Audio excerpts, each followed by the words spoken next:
तो ये कंसेप्ट मैं आपको कुछ स्पेशल एग्जांपल पर अप्लाई करके बताता हूँ, आप ध्यान देना। जैसे फर्स्ट रिएक्शन की अगर हम बात करें तो इट इज 2-fluoroब्यूटेन and it is to be heated in presence of alcoholic sodium methoxide. अब क्योंकि अभी मैंने आपको ये कंसेप्ट नहीं बताया कि रिएक्शन SN1 होगी, SN2 होगी या E2 होगी, प्रेफर्ड मैकेनिज्म हम कैसे डिसाइड करते हैं वो आगे हम डिस्कस करेंगे। अभी तब तक के लिए ऐसा मान लो कि ये रिएक्शन अगर E2 का एग्जांपल है, अगर ये रिएक्शन E2 मैकेनिज्म से कंप्लीट होती है तो ध्यान देना E2 रिएक्शन में मैंने आपको क्या बताया, लीविंग ग्रुप L का लीव करना और बेस का बीटा हाइड्रोजन को रिमूव करना साइमल्टेनियस प्रोसेस होता है। तो देखो यहां पर अगर बात की जाए तो फ्लोरीन, इस केस में अगर बात की जाए तो फ्लोरीन इसमें as a leaving group leave करेगा। देखो फ्लोरीन तो यहां पर as a leaving group leave करेगा और बेस बीटा हाइड्रोजन को रिमूव करेगा और यहां पर बीटा हाइड्रोजन क्या होगा, तो देखो फ्लोरीन जिस कार्बन से बॉन्डेड है वो अल्फा कार्बन और अल्फा कार्बन से जो नेक्स्ट कार्बन बॉन्डेड है वो बीटा है और बीटा कार्बन अगर ये है तो बीटा कार्बन ये भी है, इसका मतलब base, this is base methoxide and वो यहां से H को रिमूव कर सकता है केस फर्स्ट और यहां से भी H को रिमूव कर सकता है केस सेकंड। और क्या मैं कह सकता हूं, बेस अगर यहां से H को रिमूव किया और ये फ्लोरीन लीव किया तो डबल बॉन्ड यहां आएगा, मतलब केस फर्स्ट के अकॉर्डिंग ये प्रोडक्ट बनेगा। और अगर बेस यहां से H को रिमूव किया तो डबल बॉन्ड यहां पर आएगा, केस सेकंड के अकॉर्डिंग ये प्रोडक्ट बनेगा। देखो प्रोडक्ट तो दोनों ही बनेंगे, हमें यहां पर डिसाइड करना है कि रिएक्शन का मेजर प्रोडक्ट क्या होगा। और मेजर प्रोडक्ट डिसाइड करने के लिए आपको 4 बात समझना है, इसमें 4 पॉइंट्स आपको चेक करना है। सबसे पहले तो इसमें चेक करो ओरिएंटेशन, क्योंकि E2 reaction is strictly an example of anti elimination. तो ऐसे में हम चाहेंगे कि फ्लोरीन जो लीव कर रहा है, जो लीविंग ग्रुप लीव कर रहा है और जो बेस H को रिमूव कर रहा है वो अपोजिट साइड ओरिएंटेड होने चाहिए।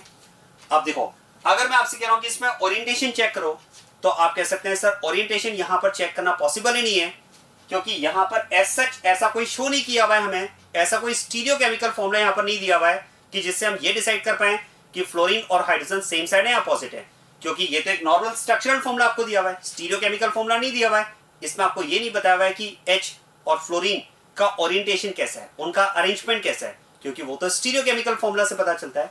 कोई बात नहीं, अगर हमें कंपाउंड एक नॉर्मल स्ट्रक्चरल फॉर्मूला में दिया हुआ है तो फिर हम वो ओरिएंटेशन वाला पार्ट हटा दें, क्योंकि ओरिएंटेशन अगर आपको दिया हुआ है तो फिर आपको उसके अकॉर्डिंग ही आंसर देना होगा कि F और H मतलब लीविंग ग्रुप और H अपोजिट साइड में अरेंज होंगे, वो ही एलिमिनेट हो पाएंगे। लेकिन यहां पर एज सच कुछ शो नहीं किया हुआ है तो फिर हम अपने अकॉर्डिंग इसमें एंटी एलिमिनेशन मानते हुए आंसर देंगे, राइट। Second, attacking base. अगर अटैकिंग बेस एक बल्कि बेस हो तो हॉफमैन प्रोडक्ट मेजर होता है। क्या अटैकिंग बेस बल्कि है क्या? आंसर है नो, क्योंकि जो हमारा अटैकिंग बेस का बल्कि बेस का रेफरेंस है वो है टर्शियरी ब्यूटॉक्साइड आयन। क्या मैं कह सकता हूं ये तो टर्शियरी ब्यूटॉक्साइड आयन से छोटा ग्रुप है। चलिए फिर हम बात करते हैं लिविंग ग्रुप L। अब लिविंग ग्रुप L आप चेक करो, if it is a bad living group, check करो यहां पर फ्लोरीन दिया हुआ है, क्या फ्लोरीन बैड लिविंग ग्रुप है क्या? यस, क्योंकि बैड लिविंग ग्रुप का यही तो रेफरेंस है। तो फिर तो हम कहेंगे कि fluorine is a bad living group present in this compound. और अगर यहां पर बैड लिविंग ग्रुप है तो फिर तो इसके according transition state will acquire carbanionic character. और अगर ट्रांजिशन स्टेट में कार्बोनाइनिक कैरेक्टर होंगे तो ध्यान देना बेस अगर यहां से H को रिमूव करेगा तो कार्बोनाइन यहां आएगा और बेस अगर यहां से H को रिमूव करेगा तो कार्बोनाइन यहां आएगा। और अब बताओ कार्बोनाइन कहां पर ज्यादा स्टेबल होगा, फर्स्ट या सेकंड? आंसर है सेकंड, क्योंकि यहां पर तो कार्बोनाइन को मिथाइल ग्रुप का प्लस आई डीस्टेबलाइज करेगा। तो फिर तो इसके करस्पॉन्डिंग प्रोडक्ट जो होगा वो रिएक्शन का मेजर प्रोडक्ट होगा and that will be Hoffman product. So Hoffman product will be formed as major product and this Sadje product will be formed as minor product. क्या बात समझ में आ गई? इस तरह से आपको डिसाइड करना होगा रिएक्शन का मेजर या and minor product E2 reaction के लिए। E1 में तो फिक्स है, टेंशन ही नहीं है। E1 रिएक्शन में तो always Sadje product is the major product, लेकिन यहां पर 4 बात चेक करनी पड़ेगी। Orientation, attacking base, leaving group, is it a bad living group or good living group, living group is it a strong minus I group or weak minus I group। Clear बात ये? चलिए नेक्स्ट क्वेश्चन। अब आप ध्यान देना यहां पर भी फिर से वही, आप तो मानकर चले कि जो रिएक्शंस जो एग्जांपल में डिस्कस कर रहा हूं वो सब E2 के एग्जांपल है, अभी आप ये मान लीजिए। चलिए अब इसमें भी अगर मैं बात करूं, सबसे पहले मैंने आपसे कहा ओरिएंटेशन चेक करो, तो यहां पर फिर से कंपाउंड आपको स्टीरियोकेमिकल फॉर्मूला में नहीं दिया हुआ है, सिंपल स्ट्रक्चरल फॉर्मूला दिया हुआ है, तो ओरिएंटेशन वाला फैक्टर हटाओ। अटैकिंग बेस चेक करो, अटैकिंग बेस यहां पर है टर्शियरी ब्यूटॉक्साइड आयन। चलो ध्यान देना, ये तो बल्कि बेस है। और ध्यान देना, अगर अटैकिंग बेस बल्कि हो, अगर अटैकिंग बेस बल्कि हुआ तो आप खुद सोचिए, ये बेस एक तो इस कार्बन से H को रिमूव करें, केस फर्स्ट, और ये बेस इस कार्बन से H को रिमूव करे, केस सेकंड, और Cl यहां से लीव करेगा एज ए लीविंग ग्रुप। तो बेस अगर यहां से H को रिमूव करेगा तो फर्स्ट प्रोडक्ट मिलेगा आपको ZJ प्रोडक्ट, और अगर बेस सेकंड केस यहां से H को रिमूव करता है तो इसके अकॉर्डिंग प्रोडक्ट आपको मिलेगा हॉफमैन्स प्रोडक्ट। और अब हमें डिसाइड करना है कि मेन प्रोडक्ट क्या होगा। तो आप खुद सोचिए, एक तो ये बल्कि बेस इस कार्बन से H को रिमूव करे जहां मिथाइल ग्रुप प्रेजेंट है, और एक ये बल्कि बेस इस कार्बन से H को रिमूव करे जहां पर सब हाइड्रोजन है। तो बेस तो उस कार्बन से H को रिमूव करना चाहेगा बल्कि बेस जहां पर स्टेरिक हिंड्रेंस कम हो। तो इन दोनों कार्बन में अगर आप चेक करें तो यहां स्टेरिक हिंड्रेंस कम है, मतलब इसके करस्पॉन्डिंग प्रोडक्ट, मतलब हॉफमैन प्रोडक्ट यहां पर मेजर प्रोडक्ट हो जाएगा। तो ये प्रोडक्ट यहां पर मेजर प्रोडक्ट होगा, and this product will be considered as minor product. क्या बात समझ में आ गई? चलिए नेक्स्ट क्वेश्चन। अब नेक्स्ट क्वेश्चन में आप फिर से मानकर चलें कि ये रिएक्शन भी E2 का ही एग्जांपल है। आप ऐसा मान लीजिए, this compound is to be reacted with alcoholic QH। अब मैंने आपसे क्या कहा, वही अगर मेजर प्रोडक्ट डिसाइड करना है, प्रोडक्ट क्या बनेगा ये डिसाइड करना है, तो 4 बार चेक करो। पहली बात तो आप चेक करो ओरिएंटेशन, और इस बार हमें ओरिएंटेशन देखना पड़ेगा, क्योंकि जरा देखो इस बार जो कंपाउंड हमें दिया हुआ है वो स्टीरियोकेमिकल फॉर्मूला में दिया हुआ है, वेज एंड डैश शो किए हुए हैं। चलिए देखना पड़ेगा, तो क्या देखें भाई, हम तो जानते हैं कि E2 reaction is an example of anti elimination, और अगर ये एंटी एलिमिनेशन का एग्जांपल है तो जरा देखो ब्रोमीन अगर वेज पर है तो जो बीटा हाइड्रोजन है वो कहां पर होना चाहिए? डैश पर। चेक करते हैं, ब्रोमीन जिस कार्बन से बॉन्डेड है वो अल्फा कार्बन है, और अल्फा कार्बन से जो नेक्स्ट कार्बन बॉन्डेड होगा वो बीटा होगा, और ये कार्बन बीटा है, और आप कह सकते हैं ये कार्बन भी बीटा है। अब जरा देखो इस बीटा कार्बन पर हाइड्रोजन कहां पर होगा? डैश या वेज? आंसर है वेज, क्योंकि इस पर पहले से मिथाइल ग्रुप को डैश पर दिया हुआ है, तो फिर तो इस पर जो हमें हाइड्रोजन लेना होगा वो कहां पर लेना होगा? वेज पर लेना होगा। और जरा देखो ये जो बीटा कार्बन है, इस कार्बन पर क्या मैं कह सकता हूं 2 हाइड्रोजन प्रेजेंट होंगे। भाई इस कार्बन की 2 वैलेंसी तो बाकी 2 हाइड्रोजन से कंप्लीट होगी, और उन 2 हाइड्रोजन में आप कह सकते हैं कि एक हाइड्रोजन तो वेज पर होगा और एक हाइड्रोजन इसमें डैश पर होगा, क्योंकि 2 यूनिट्स अगर होती हैं तो उनमें से एक वेज और एक डैश पर होती है। अब जरा देखो, अगर ये ब्रोमीन वेज पर है तो हमें हाइड्रोजन कहां पर मिलना चाहिए? डैश पर। क्या ये हाइड्रोजन डैश पर है क्या? नो। तो फिर ये हाइड्रोजन तो नहीं जा सकता। हाँ, इन दोनों में से आप कह सकते हैं ये हाइड्रोजन डैश पर है, तो बेस इस डैश वाले हाइड्रोजन को रिमूव करेगा, ये डबल बॉन्ड यहां आएगा और ब्रोमीन यहां से लीव करेगा, मतलब इस केस में ये प्रोडक्ट बनेगा, ये प्रोडक्ट यहां पर नहीं बन पाएगा। क्या बात समझ में आई? क्योंकि E2 reaction is strictly an example of anti elimination. आया समझ में? तो ये प्रोडक्ट बनेगा, ये प्रोडक्ट यहां पर नहीं बनेगा, क्योंकि ये एलिमिनेशन पॉसिबल नहीं है, क्योंकि इस साइड वाला जो बीटा हाइड्रोजन है वो खुद वेज पर है, ब्रोमीन भी वेज, ये भी वेज। नो, एक वेज तो दूसरा कहां पर होना चाहिए? डैश। अपोजिट साइड में अरेंजमेंट होना चाहिए ना, तो इस तरह से हम डिसाइड करेंगे। एक और एग्जांपल देखो, नेक्स्ट एग्जांपल अब मैं ले रहा हूं उसमें, जिसमें एक स्पेसिफिक एग्जांपल में डिस्कस कर रहा हूं, रिएक्शन डिस्कस कर रहा हूं, इंपॉर्टेंट है, pyrolysis of tetra alkyl ammonium hydroxide. देखो ये कंपाउंड होता है टेट्रा एल्काइल अमोनियम हाइड्रोक्साइड, जैसे होता है ना अमोनियम हाइड्रोक्साइड NH4OH, तो NH4 में 4 हाइड्रोजन की जगह 4 एल्काइल ग्रुप है, तो हमने इसको लिख दिया टेट्रा एल्काइल अमोनियम हाइड्रोक्साइड। और ध्यान देना, जैसे मान लो ये आपको एक टेट्रा एल्काइल अमोनियम हाइड्रोक्साइड दिया हुआ है और इसका हम कर रहे हैं पायरोलिसिस। पायरोलिसिस टर्म समझ में आ रही है? पायरोलिसिस मतलब decomposition of compound by heat. Pyro, pyro मतलब होता है फायर, हीट के थ्रू हम कंपाउंड को डीकंपोज कर रहे हैं, उसको हम कहते हैं पायरोलिसिस। अब जरा सोचिए, अगर आप इस कंपाउंड को हीट के थ्रू पायरोलिसिस कर रहे हैं, हीट के थ्रू डीकंपोज कर रहे हैं, तो फिर तो आप कह सकते हैं कि यहां पर आप एलिमिनेशन की कंडीशन बना रहे हैं। कैसे? जरा देखो, देखो एक बात तो पक्का है कि एलिमिनेशन के लिए हमारी 3 रिक्वायरमेंट है। बेस होना चाहिए, क्योंकि बेस बीटा हाइड्रोजन को रिमूव करेगा, लीविंग ग्रुप होना चाहिए, और टेम्परेचर होना चाहिए, क्योंकि temperature is a favourable condition for elimination reaction. अब जरा देखो, इस टेट्रा एल्काइल अमोनियम हाइड्रोक्साइड में आप कह सकते हैं जो OH- है वो तो बेस है, और जो पॉजिटिवली चार्ज नाइट्रोजन है वो लीविंग ग्रुप है। जो पॉजिटिवली चार्ज नाइट्रोजन है वो लीविंग ग्रुप है, और क्योंकि आप पायरोलिसिस की बात कर रहे हैं, पायरोलिसिस मतलब decomposition of compound by heat, मतलब आप टेम्परेचर भी दे रहे हैं। ये मैंने आपसे कहा हमारी 3 रिक्वायरमेंट है एलिमिनेशन के लिए, टेम्परेचर होना चाहिए, बेस होना चाहिए, और लिविंग ग्रुप होना चाहिए। ये रहा लिविंग ग्रुप, बेस क्या करेगा, देखो लीविंग ग्रुप लीव करेगा और बेस बीटा हाइड्रोजन को रिमूव करेगा। सुनिए, ये जिस कार्बन से बॉन्डेड है वो अल्फा, तो नेक्स्ट ये कार्बन बीटा है और ये कार्बन भी बीटा है, तो फिर तो बेस यहां से H को रिमूव कर सकता है केस 1 और यहां से H को रिमूव कर सकता है केस 2। अब जरा देखो, अगर बेस ने यहां से H को रिमूव किया और ये ग्रुप लीव किया तो डबल बॉन्ड यहां आएगा, ये प्रोडक्ट बनेगा केस फर्स्ट के अकॉर्डिंग। और अगर बेस ने यहां से H को रिमूव किया और लीविंग ग्रुप यहां से लीव किया तो डबल बॉन्ड यहां आएगा केस 2। और अब जरा ध्यान देना, इन दोनों में से ये एल्कीन ज्यादा स्टेबल है, so it is set product and the less stable alkene formed in the reaction is called Hofmann product. हमें डिसाइड करना है रिएक्शन का मेजर प्रोडक्ट क्या होगा। और E2 में ये गलती मत करना कि बिना सोचे समझे कहते सेट जे प्रोडक्ट। चेक करोगे, कैसे चेक करें, 4 पॉइंट मैंने आपसे बोले। सबसे पहले ओरिएंटेशन, देखो यहां भी कंपाउंड आपको ओरिएंटेशन के हिसाब से नहीं दिया हुआ है, ऐसा कुछ इसमें शो नहीं किया हुआ है कि ग्रुप एंटी पोजीशन पर है या सेम साइड है अपोजिट साइड है, कोई बात नहीं। ओरिएंटेशन अगर नहीं शो किया हुआ है छोड़ दो। फिर आप चेक करो अटैकिंग बेस, देखो यहां पर अटैकिंग बेस OH माइनस है, क्या ये बल्कि बेस है क्या, नो। फिर आप चेक करो लीविंग ग्रुप, क्या ये बैड लीविंग ग्रुप है क्या, देखो पॉजिटिवली चार्ज ग्रुप की अगर बात की जाए तो पॉजिटिवली चार्ज इस group is always a good leaving group, तो ये बैड लीविंग ग्रुप नहीं है। क्या ये स्ट्रॉन्ग माइनस आई ग्रुप है क्या, यस ये तो स्ट्रॉन्ग माइनस आई ग्रुप है ना, पॉजिटिवली चार्ज ग्रुप। मैंने आपसे क्या कहा, any positively charge group is a strong minus I group. तो यहां पर आप कह सकते हैं भाई इसमें जो लीविंग ग्रुप है that is a strong minus I group, यहां पर strong minus I group is leaving group. और आप सोचिए अगर strong minus I group leaving group है तो इस केस में भी ट्रांजिशन स्टेट में कार्बोनाइनिक कैरेक्टर होंगे। अब जरा देखो, बेस अगर यहां से H को रिमूव करेगा तो कार्बोनाइन यहां आएगा, और बेस अगर यहां से H को रिमूव करेगा तो कार्बोनाइन यहां आएगा। जरा बताओ कहां पर इस बार कार्बोनाइन ज्यादा स्टेबल होगा, फर्स्ट या सेकंड, आंसर है फर्स्ट। अरे भाई फिनाइल ग्रुप है, फिनाइल ग्रुप तो इस कार्बोनाइन को स्टेबलाइज करेगा ना, विथड्रॉइंग ग्रुप है, तो यहां कार्बोनाइन ज्यादा स्टेबल होगा और ये कार्बोनाइन अगर ज्यादा स्टेबल होगा तो इसके करस्पॉन्डिंग प्रोडक्ट रिएक्शन का मेजर प्रोडक्ट होगा, और इस बार ये प्रोडक्ट यहां पर माइनर प्रोडक्ट होगा। आया समझ में? तो इस तरह से आप देखो जो 4 एग्जांपल मैंने आपको बताया इसमें अब ध्यान देना,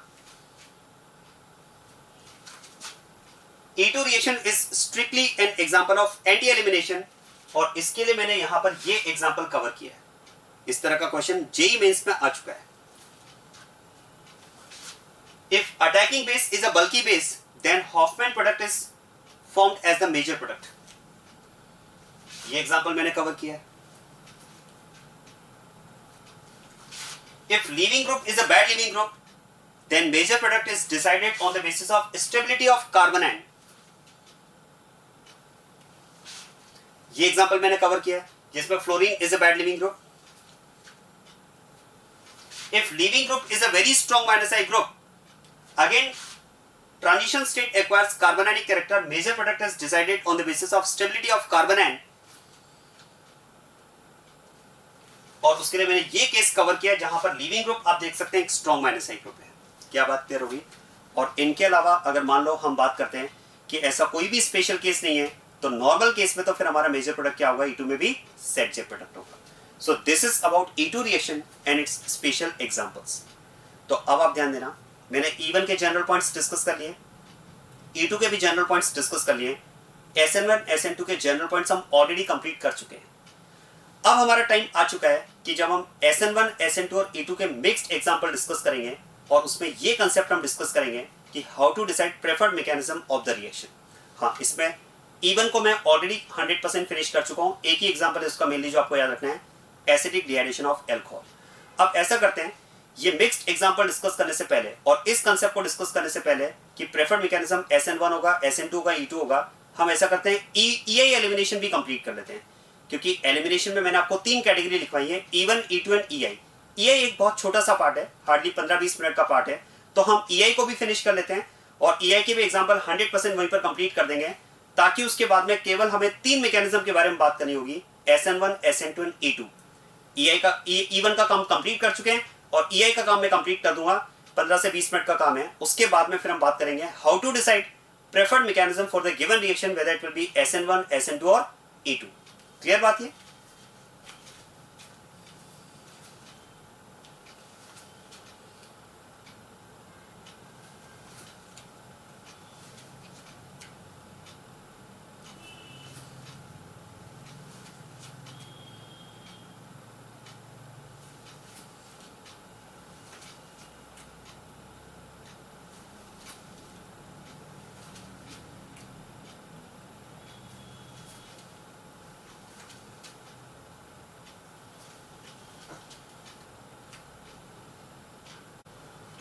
चलिए नेक्स्ट आप स्टार्ट करते हैं EI elimination, that is intramolecular elimination. और इंट्रामोलिकुलर एलिमिनेशन के लिए जो पॉइंट्स हम डिस्कस करेंगे उसमें सबसे पहला पॉइंट है only heat is required to complete the reaction. Intramolecular elimination mechanism पर बेस्ड जो एग्जांपल्स हमारे पास हैं उन एग्जांपल्स को देखकर आपको एकदम क्लियर हो जाएगा this reaction needs only temperature for its completion. अगर आप रिएक्शन में टेम्परेचर मेंटेन करते हैं तो रिएक्शन सक्सेसफुली कंप्लीट होती है। सेकेंड पॉइंट हम बात करेंगे इसमें रिएक्शन इन्वॉल्व्स सिन एलिमिनेशन। जैसे अगर आप इसे E2 से कंपेयर करें तो मैंने आपको बताया कि E2 reaction is strictly anti elimination, जबकि EI की अगर बात की जाए तो it is strictly syn elimination. ये दोनों में डिफरेंट केस है, अपोजिट केस है। E2 में एंटी एलिमिनेशन और EI में सिन एलिमिनेशन की बात करते हैं और उसका रीजन हम डिस्कस करेंगे since cyclic transition state is formed during the reaction. और थर्ड पॉइंट हम बात करेंगे इसमें major product of the reaction, और इस रिएक्शन में भी हम मेजर प्रोडक्ट डिसाइड करते हैं on the basis of carbanion stability. Major product is formed according to carbanion stability since the leaving group is strong minus I group during the reaction, so transition state acquires carbanionic character. आप याद करें E2 reaction में भी मैंने आपको दो case बताए थे, जब leaving group bad leaving group हो या फिर लीविंग ग्रुप एक स्ट्रॉन्ग बाइनोसाइड ग्रुप हो तो ट्रांजिशन स्टेट में कार्बोनिक कैरेक्टर्स होते हैं, और जब ट्रांजिशन स्टेट में कार्बोनिक कैरेक्टर्स होते हैं तो मेजर प्रोडक्ट हम कार्बन की स्टेबिलिटी के अकॉर्डिंग डिसाइड करते हैं। तो वही पॉइंट यहां भी आपको एप्लीकेबल होगा, वो पॉइंट यहां भी एप्लीकेबल होगा।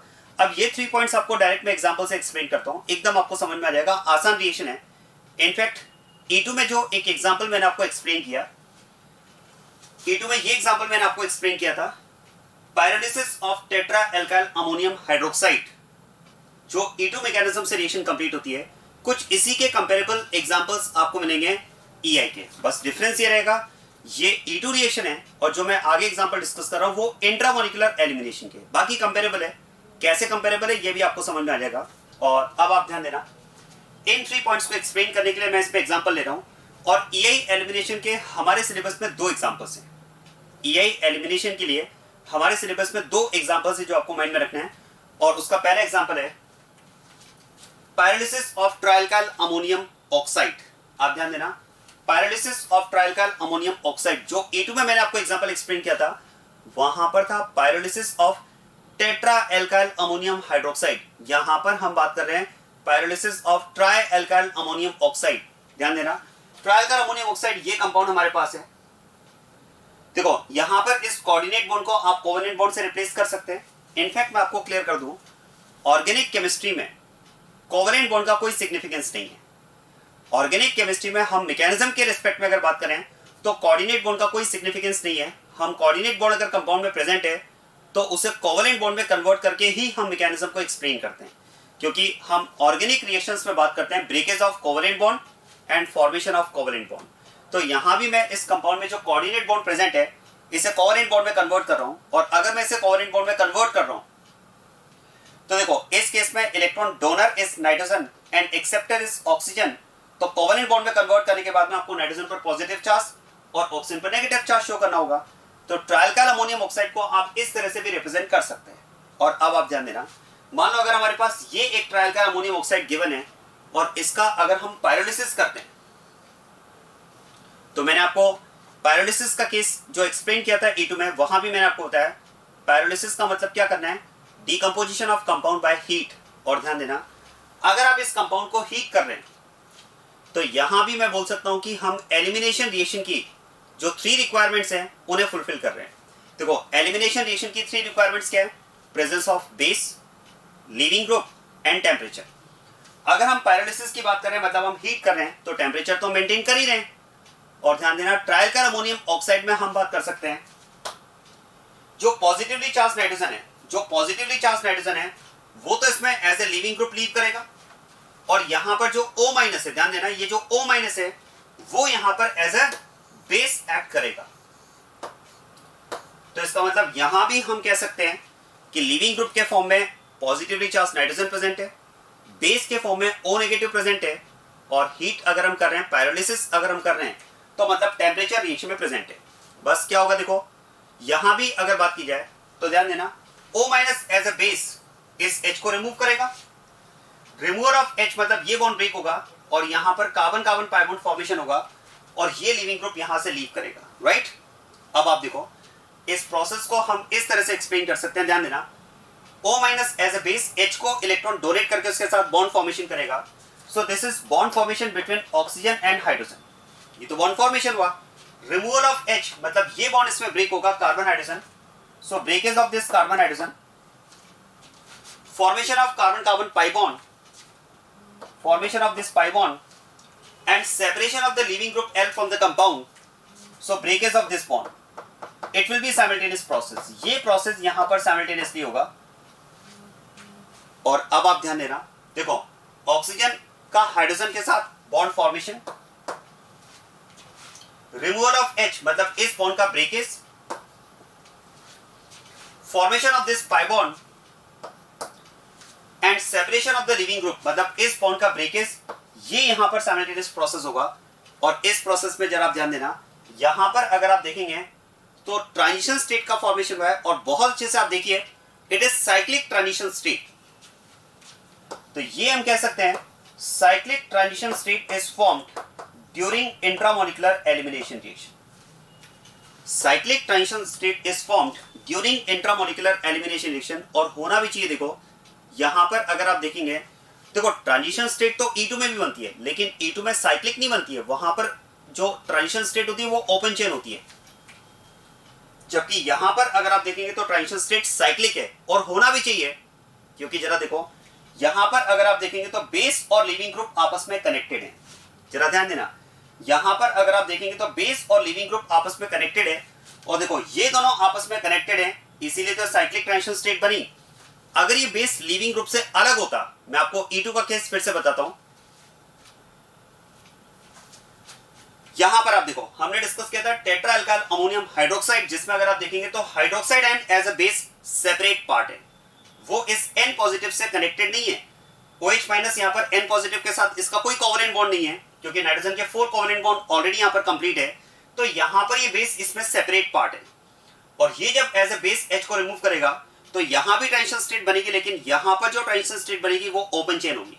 जबकि आप देखो इस इंट्रामोलिकुलर एलिमिनेशन में अगर आप देखेंगे तो यहां पर ये बेस लिविंग ग्रुप से कनेक्टेड है और कनेक्टेड होने की वजह से जो ट्रांजिशन स्टेट यहां पर बनी वो साइक्लिक है। ऐसा करते हैं, इस बेस को यहां से अलग करते हैं। अगर ये बेस इस लिविंग ग्रुप से कनेक्टेड ना हो, ये बेस अगर अलग होता तो फिर आप सोचिए यहां पर जो ट्रांजिशन स्टेट बनती वो ओपन चेन बनती। लेकिन हम ये बात कर रहे हैं क्योंकि यहां पर ये बेस और लिविंग ग्रुप आपस में कनेक्टेड है, तो जो टीएस बनेगी वो साइक्लिक बनेगी।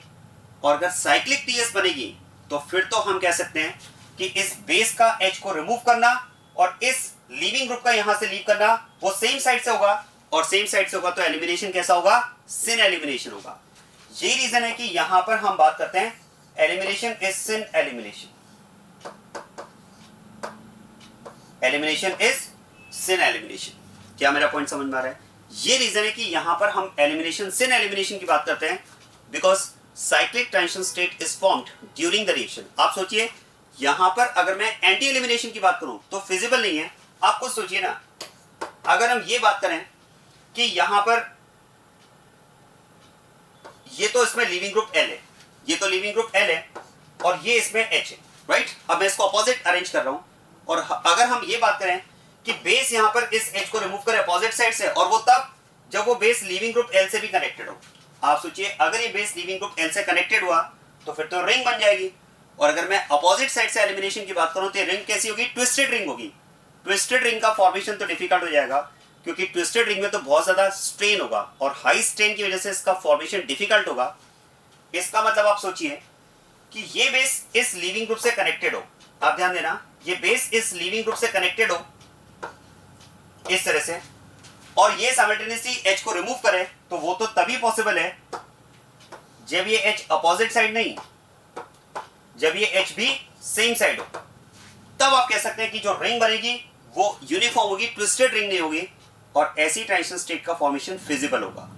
इसीलिए हम बात करते हैं कि जो एलिमिनेशन होगा वो कैसा एलिमिनेशन होगा, सिन एलिमिनेशन होगा। बस अब आप ध्यान देना, देखो बेस जब यहां से H को रिमूव करेगा तो इस डबल बॉन्ड के फॉर्मेशन के साथ में आपको ये कंपाउंड मिलेगा। और अब हम बात कर सकते हैं कि यहां पर पॉसिबिलिटी ये भी हो सकती है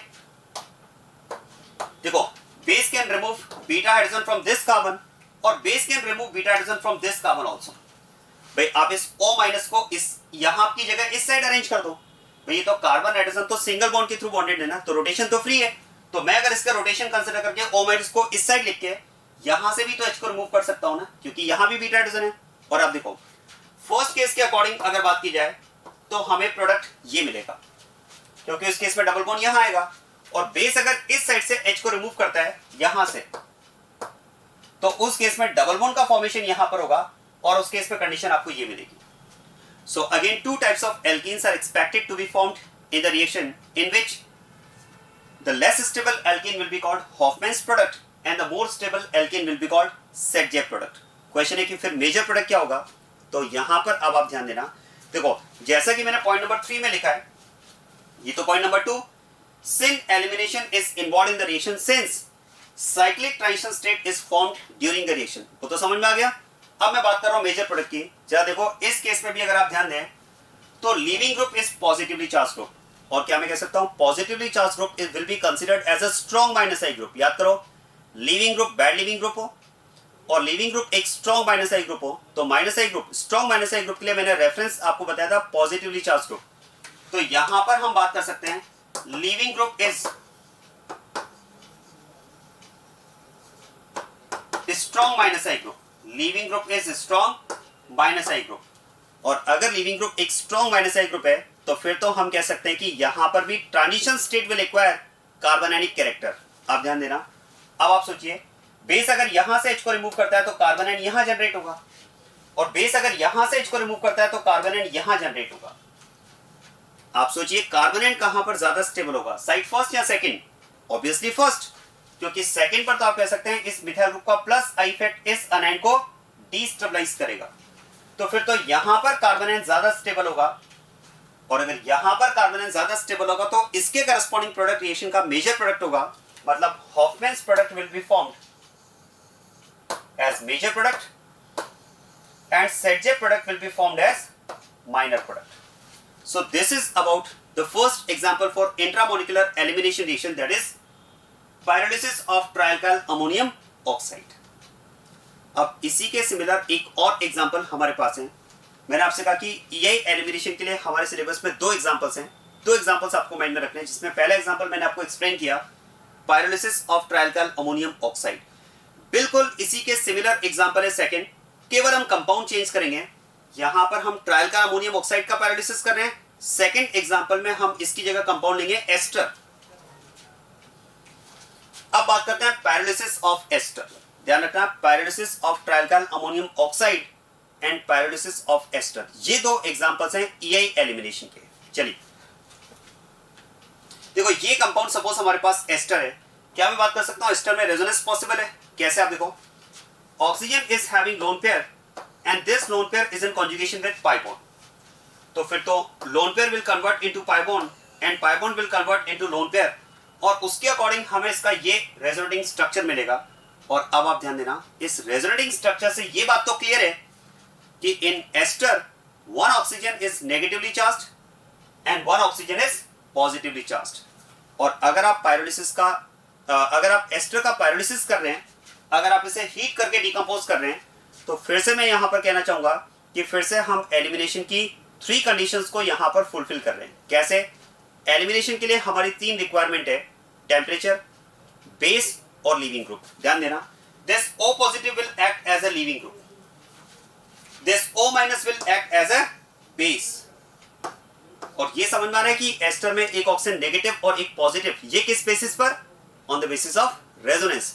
रेजोनेंस के बेसिस पर हम कह सकते हैं कि एस्टर में एक ऑक्सीजन पॉजिटिव और एक ऑक्सीजन नेगेटिव है। अब आप देखो आप इसका पायरोलिसिस कर रहे हैं, फिर से वही कंडीशन है। देखो O minus as a base, ये बीटा हाइड्रोजन को रिमूव करने का काम करेगा, इस बॉन्ड के ब्रेक होने के साथ यहां पर पाई बॉन्ड फॉर्मेशन, और ये O positive as a leaving group leave करेगा। और यहां पर भी आप ध्यान देना बेस यहां पर भी आप देखो लीविंग ग्रुप से कनेक्टेड है, और अगर बेस लीविंग ग्रुप से कनेक्टेड है तो यहां पर भी साइक्लिक ट्रांजिशन स्टेट का फॉर्मेशन होगा। मतलब इस केस में भी एलिमिनेशन कैसा होगा?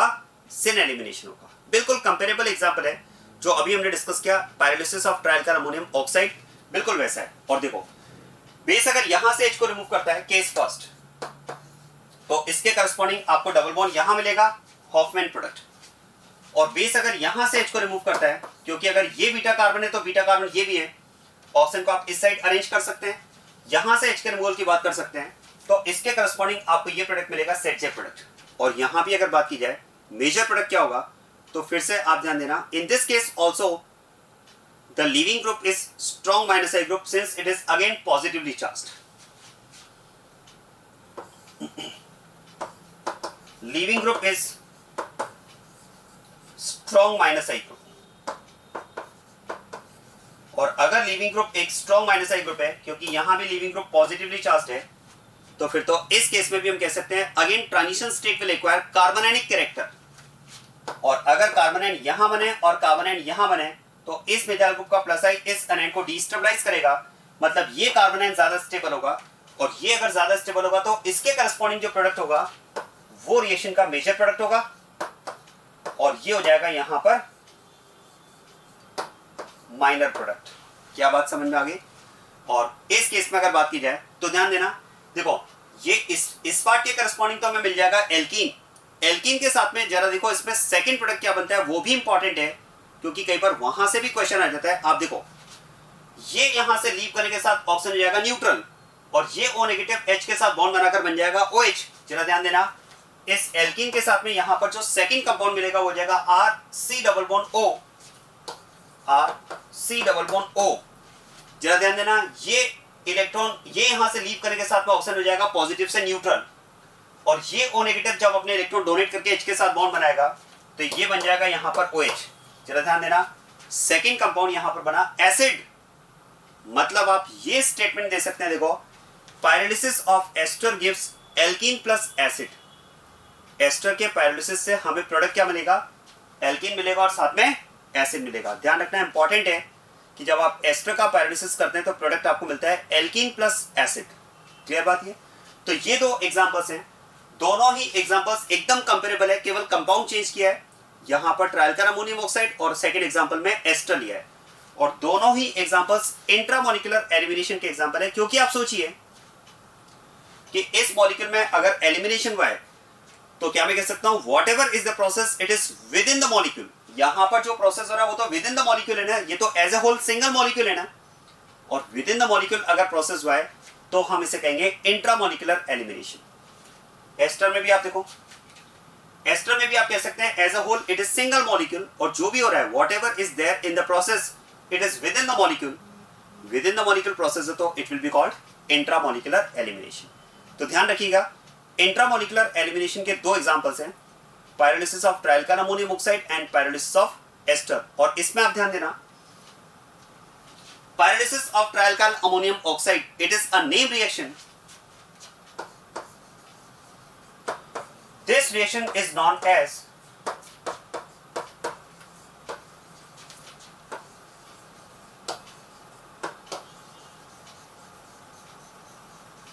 Cope's elimination.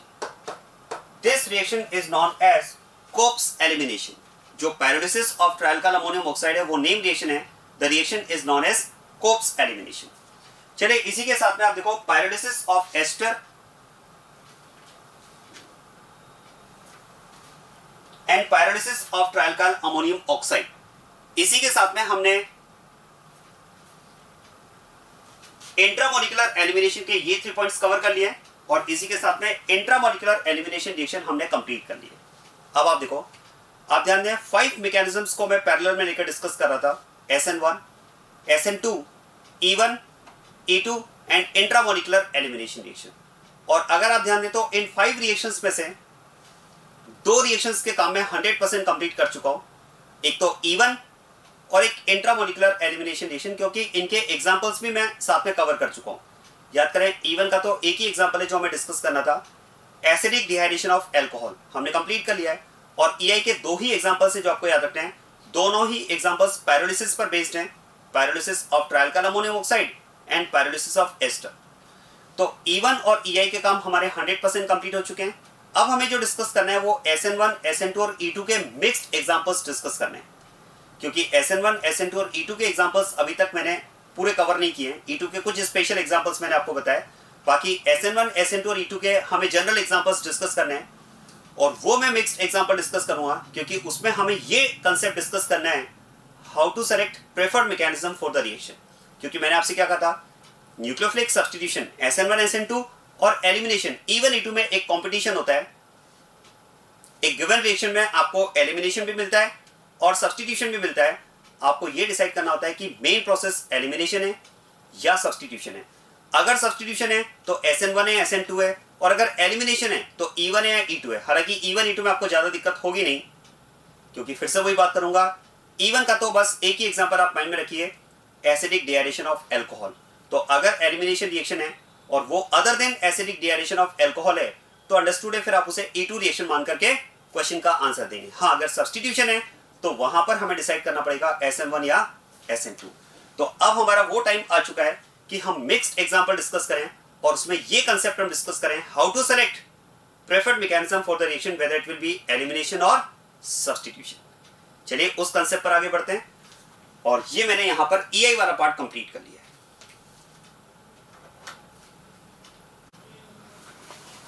अब आप ध्यान देना, SN1, SN2 एंड E2 इसके मिक्स्ड एग्जांपल्स डिस्कस करने से पहले और ये कंसेप्ट डिस्कस करने से पहले कि how to select preferred mechanism for the given reaction, मैं डिस्कस कर रहा हूं comparison of nucleophilicity of nucleophiles and comparison of base strength of given bases. क्योंकि आप देखो, उस कंसेप्ट को डिस्कस करने के लिए जिसमें हम बात करेंगे how to select preferred mechanism, पहले आपको न्यूक्लियोफाइल की स्ट्रेंथ को कंपेयर करने का आइडिया होना चाहिए। मतलब अगर आपको डिफरेंट न्यूक्लियोफाइल्स गिवन है तो ये आइडिया आपको होना चाहिए how to compare their strength. और अगर आपको बेस गिवन है, डिफरेंट बेस अगर आपको गिवन है, तो आपको उनका बेस स्ट्रेंथ कंपैरिजन का आइडिया होना चाहिए। तो बात करते हैं इसमें comparison of nucleophile strength and comparison of base strength. हालांकि देखो, बेस स्ट्रेंथ कंपैरिजन तो मैं ऑलरेडी डिस्कस कर चुका हूं। आप याद करें, ऑर्गेनिक केमिस्ट्री में जब भी हम एसिड या बेस की बात करते हैं तो हम ब्रोंस-टेलॉरी कंसेप्ट की बात करते हैं, और अगर स्ट्रेंथ का कंपैरिजन करना है तो कंसेप्ट भी वही अप्लाई करेंगे। इनफैक्ट ऐसे क्वेश्चंस हमने GOC1 में किए भी हैं। आप सोचिए, अगर आपको बेस गिवन है और उनकी स्ट्रेंथ को कंपेयर करना है तो हम बात करते हैं कॉन्जुगेट एसिड। क्या मैं कह सकता हूं, स्ट्रॉन्ग बेस का कॉन्जुगेट एसिड वीक एसिड होगा, तो वो तो आप कॉन्जुगेट एसिड की स्ट्रेंथ से आसानी से कंपेयर कर सकते हैं। ये कंपैरिजन हमने पहले किए भी है और इस तरह के क्वेश्चंस भी हमने डिस्कस किए हैं। तो देखो, बेस स्ट्रेंथ कंपैरिजन की जहां तक बात है, ये पार्ट तो हमारा ऑलरेडी कंप्लीट किया हुआ है। तो केवल ठीक है, मैंने टॉपिक में इसको लिखा है। मेनली यहां पर जो हमें डिस्कस करना है वो डिस्कस करना है nucleophilicity, how to compare nucleophilicity of given nucleophiles. ध्यान देना, न्यूक्लियोफिलिसिटी का मतलब होता है न्यूक्लियोफाइल स्ट्रेंथ। अगर हम ये कह रहे हैं कि इस न्यूक्लियोफाइल की न्यूक्लियोफिलिसिटी ज्यादा है, मतलब इनडायरेक्टली हम ये कहना चाह रहे हैं कि एक स्ट्रॉन्ग न्यूक्लियोफाइल है। न्यूक्लियोफिलिसिटी का मतलब है न्यूक्लियोफाइल स्ट्रेंथ। तो हमें न्यूक्लियोफाइल की स्ट्रेंथ को कंपेयर करना है फॉर गिवन न्यूक्लियोफाइल्स, या आप कह सकते हैं हमें गिवन न्यूक्लियोफाइल्स की न्यूक्लियोफिलिसिटी को कंपेयर करना है। अब आप ध्यान देना, देखो, जब हम न्यूक्लियोफिलिसिटी को कंपेयर करते हैं तो उसमें दो पैरामीटर्स हैं। ध्यान देना, न्यूक्लियोफिलिसिटी को जब हम कंपेयर करते हैं तो उसमें दो पैरामीटर्स हैं। एक पैरामीटर तो ये कि जो न्यूक्लियोफाइल आपको गिवन है वो कैसा न्यूक्लियोफाइल है, वो इटसेल्फ उसकी स्ट्रेंथ क्या है। लेकिन इसके साथ साथ एक सेकंड पैरामीटर और भी होता है जो काफी इंपॉर्टेंट पैरामीटर होता है, और वो पैरामीटर होता है किस कंडीशन में, किस रिएक्शन कंडीशन में उस न्यूक्लियोफाइल को परफॉर्म करना है। ध्यान देना, एक तो न्यूक्लियोफाइल की खुद की स्ट्रेंथ, ये पैरामीटर, और सेकंड पैरामीटर ये भी होता है कि किस रिएक्शन कंडीशन में उस न्यूक्लियोफाइल को परफॉर्म करना है। मैं इसको थोड़ा सा एक जनरल एग्जांपल से रिलेट करके आपको बताता हूं। जैसे मान लो आपको टेस्ट में अपीयर होना है, आपको एग्जाम देना है, जैसे आप नीट में अपीयर हो रहे हैं, तो आप ध्यान देना, अगर आप किसी भी एग्जाम में अपीयर हो रहे हैं तो वहां पर दो पैरामीटर्स में वहां पर भी होने की बात करूंगा। एक तो मैं ये बात करूंगा कि आपकी खुद की तैयारी कितनी है, आप उस पेपर के लिए कितना प्रिपेयर्ड हैं। सेकंड, लेकिन साथ साथ ये भी कंडीशन है कि जब आप एग्जामिनेशन हॉल में पेपर देने जा रहे हैं तो वहां की सराउंडिंग्स कैसी हैं, वहां का एनवायरनमेंट कैसा है, जिस एनवायरनमेंट में आपको परफॉर्म करना है वो एनवायरनमेंट कैसा है। हो सकता है आपकी तैयारी बहुत अच्छी है, आप कह सकते हैं कि सर मेरे पेपर की बहुत बढ़िया तैयारी है, लेकिन जब आप एग्जामिनेशन हॉल में गए तो वहां का एनवायरनमेंट इतना डिस्टर्बिंग था कि जितना आप प्रिपेयर्ड थे आप शायद उतना परफॉर्म ना कर पाए। क्या मेरा पॉइंट समझ में आ रहा है? तो देखो, आप अच्छा परफॉर्म करें उसके लिए आपकी तैयारी कैसी है ये तो इंपॉर्टेंट है ही, लेकिन किस एनवायरमेंट में, किस कंडीशन में आपको परफॉर्म करना है वो भी आपकी परफॉर्मेंस के लिए इंपॉर्टेंट होगा। बिल्कुल यही बात न्यूक्लियोफाइल के लिए भी एप्लीकेबल है कि न्यूक्लियोफाइल अगर हमें गिवन है तो ठीक है, उनकी स्ट्रेंथ तो इंपॉर्टेंट है ही कि वो न्यूक्लियोफाइल कैसे हैं, लेकिन साथ साथ ये भी इंपॉर्टेंट होगा कि किस कंडीशन में, किस एनवायरमेंट में उन न्यूक्लियोफाइल को परफॉर्म करना है। अब मैंने कहा भाई किस रिएक्शन कंडीशन में न्यूक्लियोफाइल को परफॉर्म करना है ये भी इंपॉर्टेंट है। तो क्वेश्चन है ये फैक्टर मतलब कैसे इंपॉर्टेंट होगा? वास्तव में ये फैक्टर होगा, ये डिपेंड करेगा रिएक्शन में सॉल्वेंट कौन है, किस सॉल्वेंट की प्रेजेंस में न्यूक्लियोफाइल को परफॉर्म करना है, ये भी इंपॉर्टेंट होगा उसकी न्यूक्लियोफिलिसिटी के लिए, उसकी स्ट्रेंथ के लिए। अब ध्यान देना, क्योंकि हम बात करते हैं देखो कि nucleophilicity will be inversely proportional to solvation. वही बात है कि सॉल्वेंट, ये इंपॉर्टेंट होगा कि न्यूक्लियोफाइल को किस सॉल्वेंट में, किस मीडियम में परफॉर्म करना है, क्योंकि जिस सॉल्वेंट की प्रेजेंस में न्यूक्लियोफाइल परफॉर्म कर रहा है, अगर उस सॉल्वेंट ने न्यूक्लियोफाइल का सॉल्वेशन कर दिया तो solvation of a nucleophile will decrease its nucleophilicity, since nucleophilicity is inversely proportional to solvation. Solvation का मतलब समझ रहे ना? सॉल्वेशन मैंने पहले भी आपको एक्सप्लेन किया है। सॉल्वेशन में जैसे न्यूक्लियोफाइल के अगर मैं सॉल्वेशन की बात कर रहा हूं तो क्या होगा, न्यूक्लियोफाइल को सॉल्वेंट मॉलिक्यूल्स सराउंड कर लेंगे और वो आकर के न्यूक्लियोफाइल के चार्ज को रिड्यूस करना स्टार्ट कर देंगे। अब आप सोचिए, अगर न्यूक्लियोफाइल का चार्ज न्यूट्रलाइज होना स्टार्ट हो जाए थ्रू सॉल्वेंट मॉलिक्यूल्स, तो फिर तो हम कह सकते हैं उसका न्यूक्लियोफिलिक कैरेक्टर, उसकी न्यूक्लियोफाइल स्ट्रेंथ या कहा जाए उसकी न्यूक्लियोफिलिसिटी जो होगी वो डिक्रीज हो जाएगी। Now depending on extent of solvation, क्या मैं कह सकता हूं जितना ज्यादा सॉल्वेशन होगा, जितना इफेक्टिव सॉल्वेशन होगा न्यूक्लियोफाइल का, उसका न्यूक्लियोफिलिसिटी उतनी ज्यादा डिक्रीज हो जाएगी, क्योंकि जितना इफेक्टिव सॉल्वेशन होगा न्यूक्लियोफाइल का, उसके चार्ज का न्यूट्रलाइजेशन उतना ज्यादा होगा, और न्यूक्लियोफाइल के चार्ज का जितना ज्यादा न्यूट्रलाइजेशन होगा, आप कह सकते हैं उसका न्यूक्लियोफिलिक कैरेक्टर, यहाँ कह सकते हैं उसकी न्यूक्लियोफिलिक स्ट्रेंथ, यहाँ कह सकते हैं उसकी न्यूक्लियोफिलिसिटी उतना ज्यादा डिक्रीज हो जाएगी। अब आप सोचिए, न्यूक्लियोफाइल तो बहुत स्ट्रॉन्ग था, लेकिन अगर सॉल्वेंट मॉलिक्यूल्स ने उस न्यूक्लियोफाइल का सॉल्वेशन कर दिया तो वो अपनी स्ट्रेंथ के अकॉर्डिंग रिएक्शन में परफॉर्म नहीं कर पाएगा।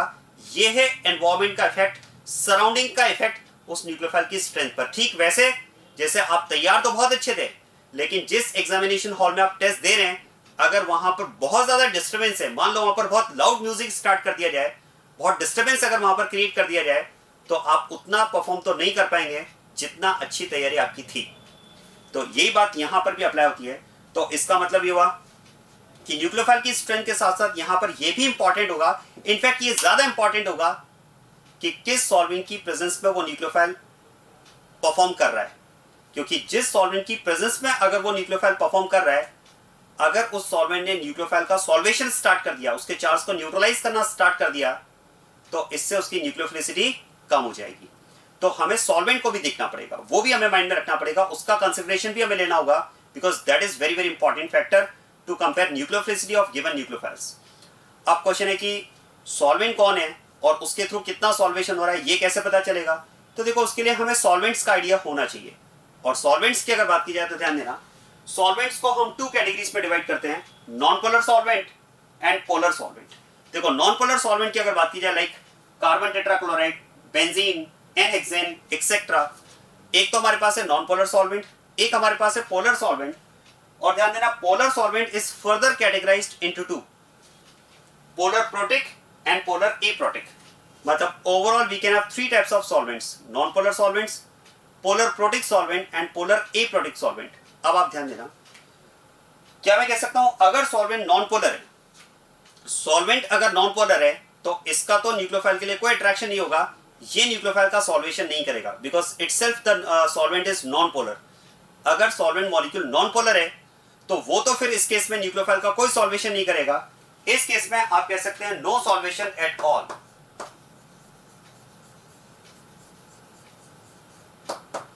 इस केस में न्यूक्लियोफाइल का कोई सॉल्वेशन नहीं होगा। और अगर इस केस में न्यूक्लियोफाइल का सॉल्वेशन नहीं हो रहा है, मतलब वही बात है कि अगर सराउंडिंग आपकी परफॉर्मेंस को अफेक्ट नहीं कर रही है, तो फिर इंपॉर्टेंट होगा आप एग्जाम के लिए कितना तैयार हैं।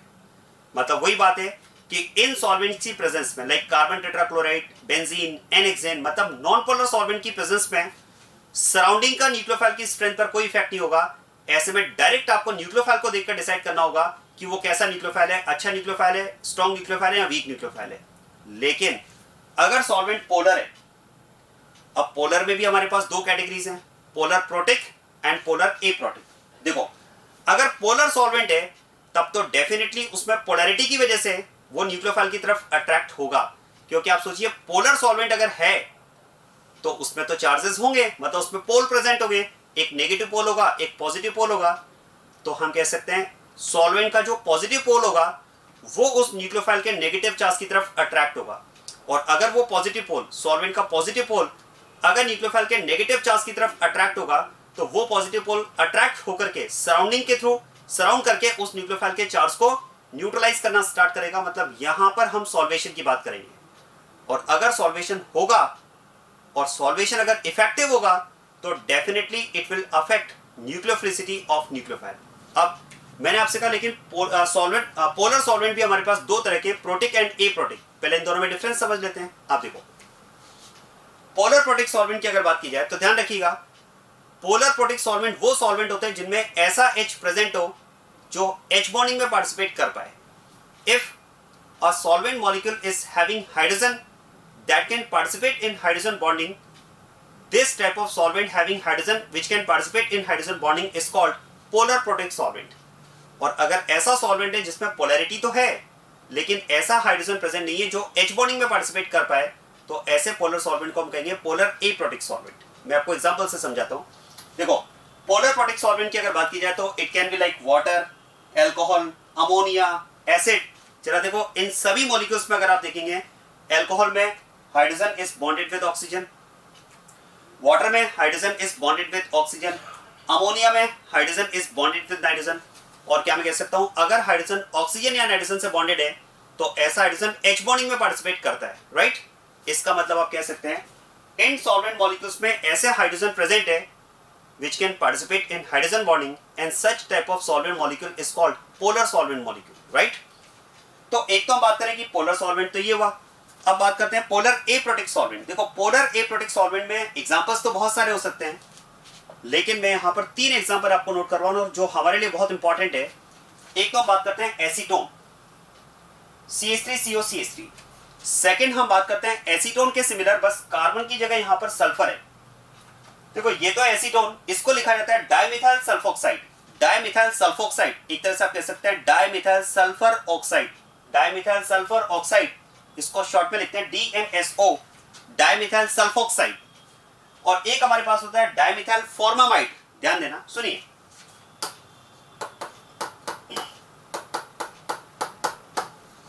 देखो ये कंपाउंड होता है formamide. This is amide with 1 carbon, और 1 कार्बन को कॉमन सिस्टम में कहते हैं फॉर्म। तो ये जाएगा फॉर्म प्लस अमाइड मतलब फॉर्मामाइड। अब जरा सुनिए, अगर इस फॉर्मामाइड में इन 2 हाइड्रोजन की जगह यहां पर 2 मिथाइल ग्रुप प्लेस कर दिए जाए, इन 2 हाइड्रोजन की जगह यहां पर 2 मिथाइल ग्रुप अगर प्लेस कर दिए जाए, तो ये फॉर्मामाइड से क्या बन जाएगा, डाइमिथाइल फॉर्मामाइड बन जाएगा। और डाइमिथाइल फॉर्मामाइड को शॉर्ट में लिखते हैं DMF। आप ध्यान रखिएगा, ये जो सॉल्वेंट्स हैं इनके नेम्स मैंने आपको बता दिए, लेकिन ये अपने शॉर्ट नेम से ही फेमस हैं। इसको शॉर्ट में लिखा जाता है DMF और इसे शॉर्ट में लिखा जाता है DMSO। हो सकता है कई बार क्वेश्चन में आपको रिएक्शन में एरो पर ऊपर लिखा हुआ मिल जाए DMSO या DMF, तो that is dimethyl sulphoxide, dimethyl formamide. अब जरा ध्यान देना, देखो ये जो सॉल्वेंट हमारे पास है, ये सॉल्वेंट हमारे पास पोलर एप्रोटिक सॉल्वेंट है। इनमें पोलैरिटी तो है, कैसे आप देखो, कार्बन ऑक्सीजन की अगर बात की जाए तो EN डिफरेंस के बेसिस पर हम कह सकते हैं ऑक्सीजन पर डेल नेगेटिव चार्ज, कार्बन पर डेल पॉजिटिव चार्ज होगा। यहां पर आप कह सकते हैं ऑक्सीजन सल्फर में EN डिफरेंस के बेसिस पर ऑक्सीजन पर डेल नेगेटिव चार्ज, सल्फर पर डेल पॉजिटिव चार्ज होगा। ऐसे यहां भी आप कह सकते हैं ऑक्सीजन पर डेल नेगेटिव चार्ज, कार्बन पर डेल पॉजिटिव चार्ज होगा, राइट। मतलब इनमें डायपोल तो है, पोलैरिटी तो है, लेकिन आप ध्यान देना इनमें ऐसा हाइड्रोजन प्रेजेंट नहीं है जो H बॉन्डिंग में पार्टिसिपेट कर पाए, क्योंकि आप देखो इनमें जो हाइड्रोजन है वो कार्बन से बॉन्डेड है। और क्या मैं कह सकता हूं, hydrogen bonded with carbon can not participate in hydrogen bonding. तो मतलब ये मॉलिक्यूल, ये ऐसे सॉल्वेंट मॉलिक्यूल है जिनमें पोलैरिटी तो है लेकिन ऐसा H प्रेजेंट नहीं है जो H बॉन्डिंग में पार्टिसिपेट कर पाए। इसलिए ये हो जाएंगे पोलर एप्रोटिक सॉल्वेंट, और ये हो जाएंगे पोलर प्रोटिक सॉल्वेंट जिनमें ऐसा हाइड्रोजन प्रेजेंट है जो H बॉन्डिंग में पार्टिसिपेट कर पाए। That is the hydrogen bonded with oxygen, nitrogen and fluorine. होता है ऐसा। चलिए अब ये तो डिफरेंस हो गया polar protic and polar aprotic solvent में। अब हम बात करते हैं भाई अगर में पोलैरिटी है तो ये न्यूक्लियोफाइल की तरफ अट्रैक्ट होंगे और ये न्यूक्लियोफाइल का सॉल्वेशन भी करेंगे। तो चलो ऐसा करते हैं, कंपैरिजन करते हैं solvation of nucleophile by polar protic solvent and by polar aprotic solvent. सुनिएगा बात को, जैसे अगर कोई पोलर प्रोटिक सॉल्वेंट दिया जाए, जैसे वाटर ले लेते हैं।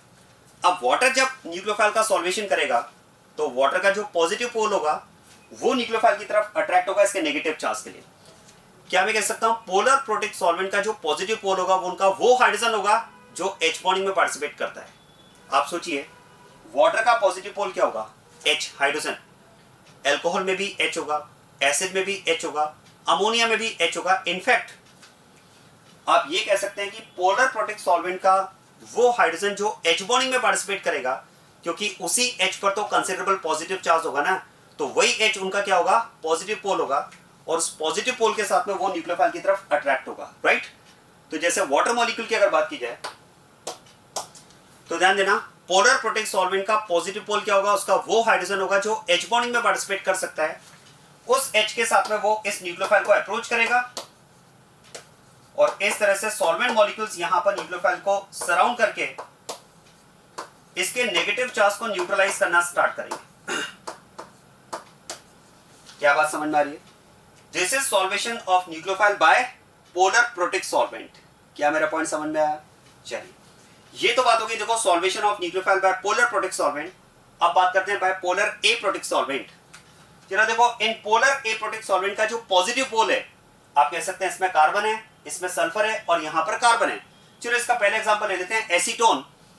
एसीटोन जब अपने पॉजिटिव पोल के साथ में इस न्यूक्लियोफाइल को अप्रोच करेगा तो इस तरह से सॉल्वेंट मॉलिक्यूल यहां पर न्यूक्लियोफाइल को अप्रोच करके अपने पॉजिटिव पोल के थ्रू अप्रोच करके इसका सॉल्वेशन स्टार्ट करेंगे।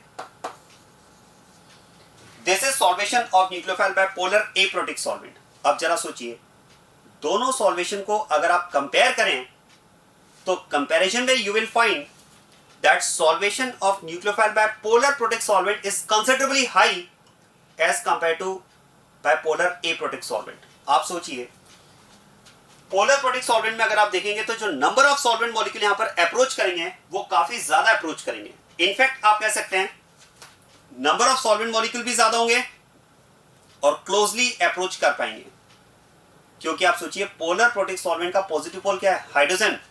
और क्या मैं कह सकता हूं हाइड्रोजन तो हमेशा टर्मिनल पर रहेगा ना भाई, हाइड्रोजन तो मोनोवेलेंट होता है तो दो एटम के बीच में तो नहीं हो सकता।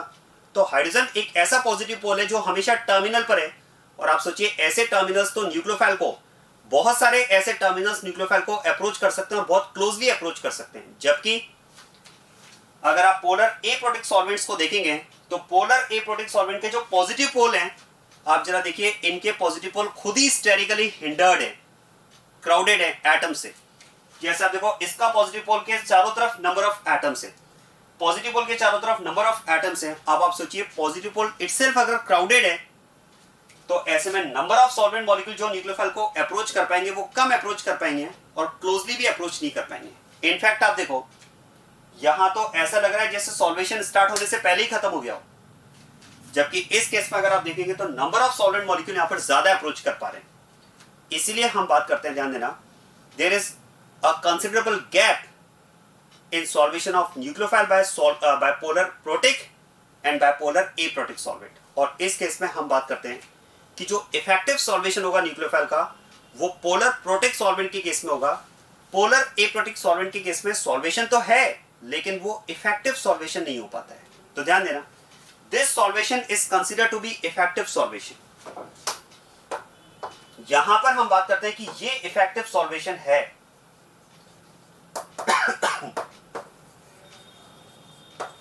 ये इफेक्टिव सॉल्वेशन है, जबकि इस केस में हम बात करते हैं solvation is not effective.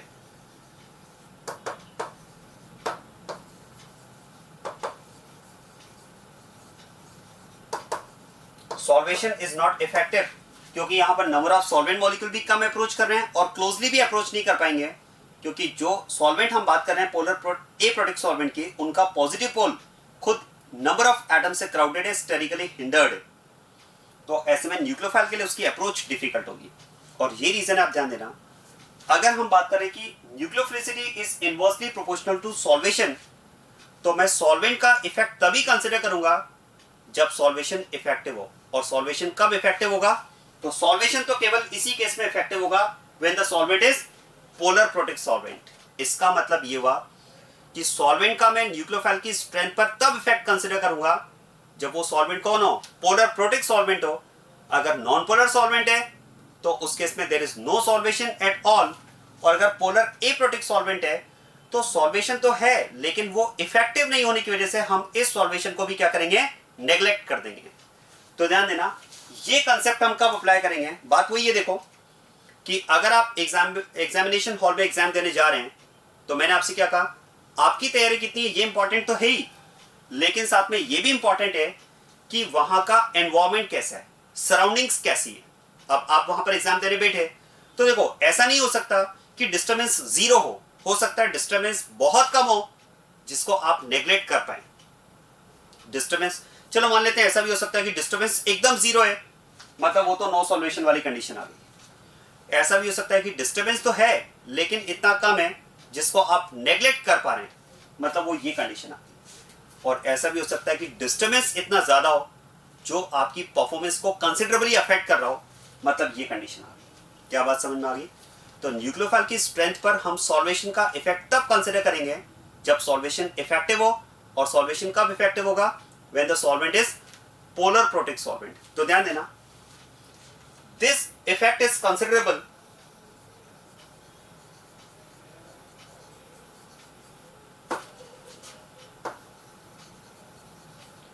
when solvation is effective. When solvation is effective, that is in case of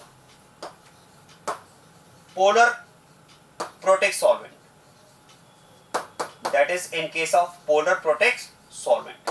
तो ये ध्यान रखिएगा, हम न्यूक्लियोफिलिसिटी पर सॉल्वेशन की बात तब करेंगे जब सॉल्वेशन इफेक्टिव हो। और सॉल्वेशन किस कंडीशन में इफेक्टिव होगा? जब सॉल्वेंट पोलर प्रोटिक सॉल्वेंट हो, मतलब ये सॉल्वेंट हो। ये इसको आप देखिए,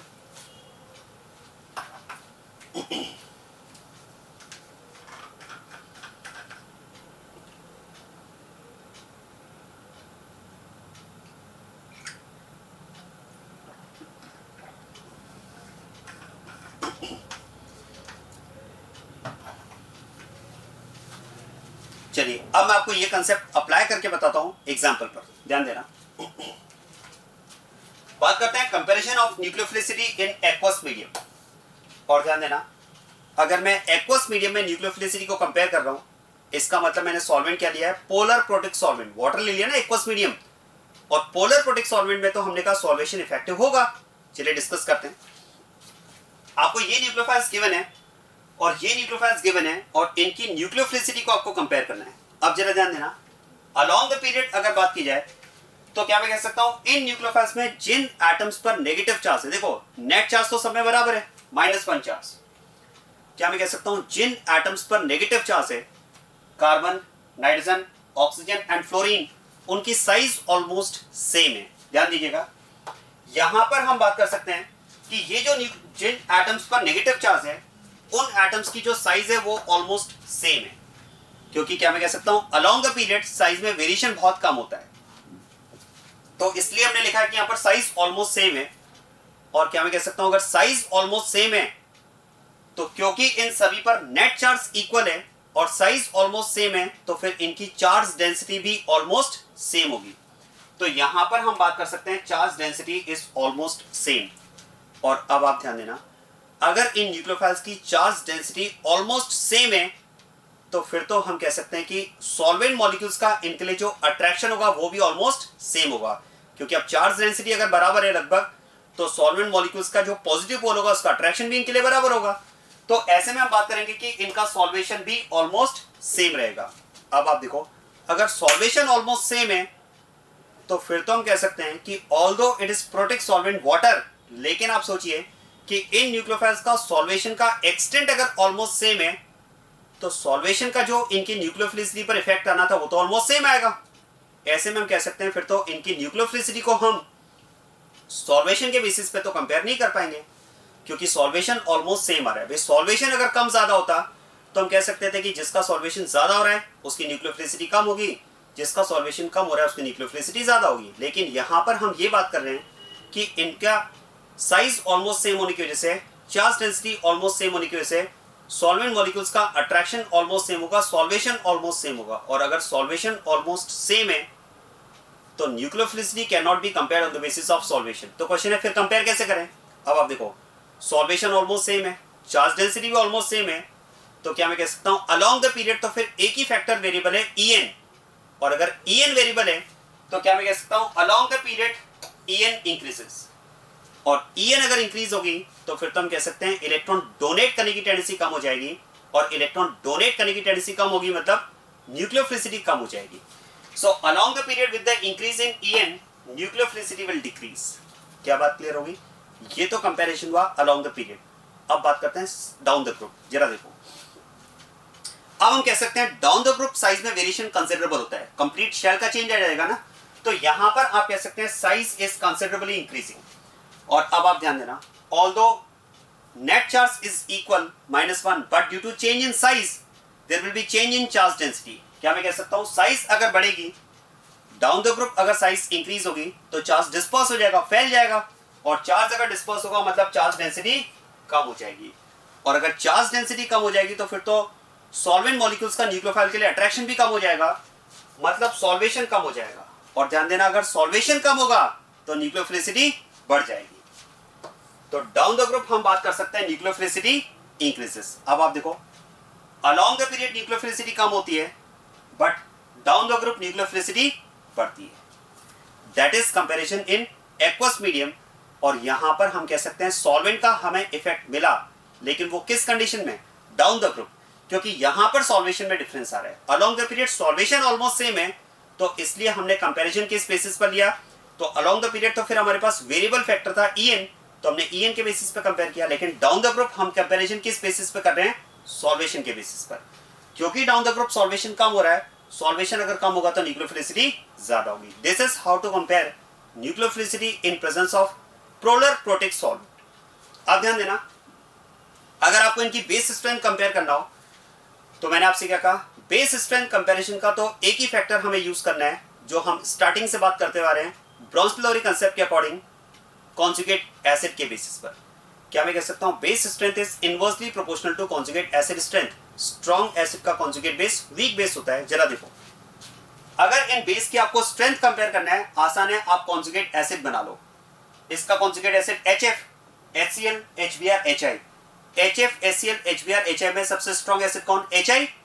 और HI अगर सबसे स्ट्रॉन्ग एसिड है तो उसका कॉन्जुगेट बेस I- सबसे वीक बेस होगा। ये अगर सबसे वीक बेस होगा मतलब down the group base strength कम होती है, down the group base strength decreases. और वो हमने कैसे कंपेयर किया है, on the basis of conjugate acid strength.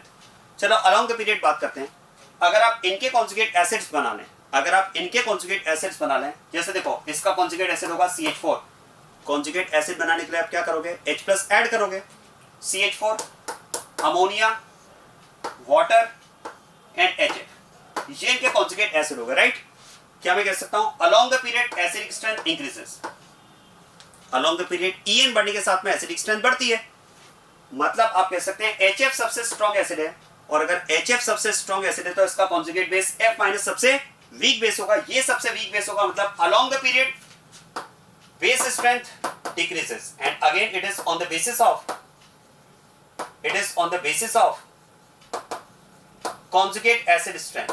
ये फिर से कॉन्जुगेट एसिड स्ट्रेंथ के बेसिस पे हमने कंपैरिजन किया। तो आप ध्यान देना, अलोंग द पीरियड न्यूक्लियोफिलिसिटी की अगर बात की जाए तो इंक्रीज होती है। अलोंग द पीरियड अगर बेस स्ट्रेंथ की बात की जाए, ध्यान देना, अलोंग द पीरियड अगर बेस स्ट्रेंथ की बात की जाए तो अलोंग द पीरियड अगर न्यूक्लियोफिलिसिटी की बात की जाए तो डिक्रीज होती है, क्योंकि En इंक्रीज हो रही है। और अलोंग द पीरियड अगर बेस स्ट्रेंथ की बात की जाए तो बेस स्ट्रेंथ भी डिक्रीज होती है। मतलब आप ये कह सकते हैं अलोंग द पीरियड न्यूक्लियोफिलिसिटी और बेस स्ट्रेंथ का ट्रेंड एकदम सेम है। न्यूक्लियोफिलिसिटी भी कम हो रही है और बेस स्ट्रेंथ भी कम हो रही है। क्या पॉइंट समझ में आ रहा है।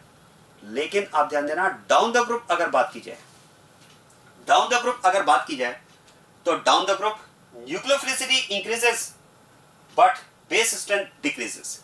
मतलब ऐसा जरूरी नहीं है कि स्ट्रॉन्ग न्यूक्लियोफाइल हमेशा स्ट्रॉन्ग बेस भी हो, आप कह सकते हैं डाउन द ग्रुप अगर न्यूक्लियोफिलिसिटी इंक्रीज हो रही है तो I- इनमें सबसे अच्छा न्यूक्लियोफाइल है बट सबसे वीक बेस है। अपोजिट ट्रेंड आ रहा है। बेस स्ट्रेंथ का कंपैरिजन कॉन्जुगेट एसिड के अकॉर्डिंग करना है और न्यूक्लियोफिलिसिटी का कंपैरिजन हमने यहाँ पर सॉल्वेशन के बेसिस पे किया है, क्योंकि हम किसकी प्रेजेंस में न्यूक्लियोफिलिसिटी कंपेयर कर रहे हैं, aqueous medium polar protic solvent की प्रेजेंस में। क्या बात क्लियर होगी? सो this is about comparison of nucleophilicity of these nucleophiles and base strength of these basis. आया समझ में? तो ये तो हमने पहला केस लिया, comparison in presence of polar protic solvent, and this is the comparison.